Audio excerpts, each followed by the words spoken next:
The Lord of the Arsh Kursi. We're talking about the Lord of the world. All praise be to Allah, the sustainer of the world. We're talking about the Lord of the entire universe and beyond. The entire universe and beyond. You know, we live in this dunya, and we are fascinated with this dunya, which Allah subhanahu wa ta'ala indeed has created in a beautiful manner. We're fascinated. There are over billions of people which live on this dunya at this moment in time. Over 6 billion people that live on the dunya at this moment in time. This dunya of Allah subhanahu wa ta'ala is so big that there is space in this dunya for billions and billions and billions or more people.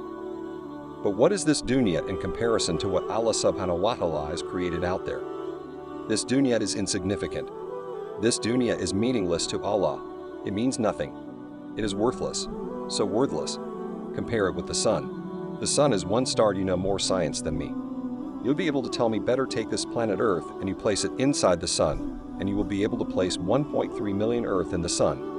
1.3 million Earth in the sun. Allahu Akbar, Allah is the greatest. The sun is one star, one star. There are stars out there which are millions of times bigger than the sun. You tell me this that you need millions and millions of stars to make one galaxy. And then you tell me this that there are zillions of galaxies out there.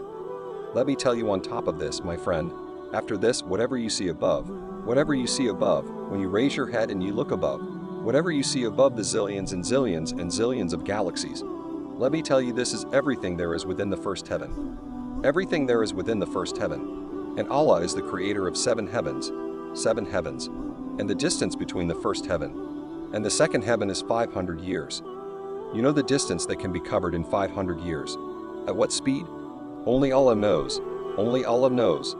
But it will take 500 years to get from the first heaven to the second heaven.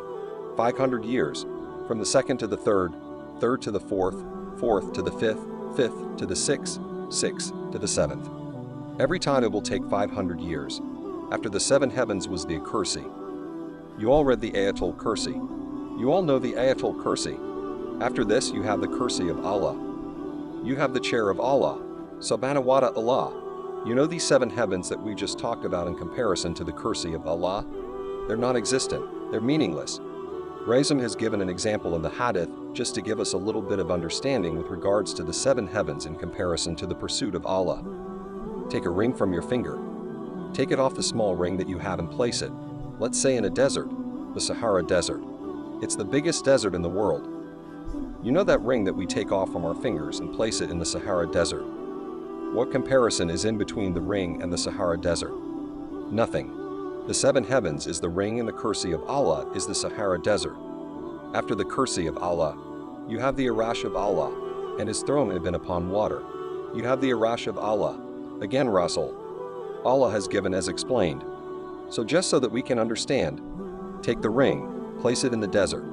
This time the ring is the Kursi and the Arsh is the desert. What is the Kursi in comparison to the Arash of Allah? Nothing. Then you have angels which carry the Arash of Allah. Their heads are in the 7th heaven and their feet are in the lowest earth, my friends.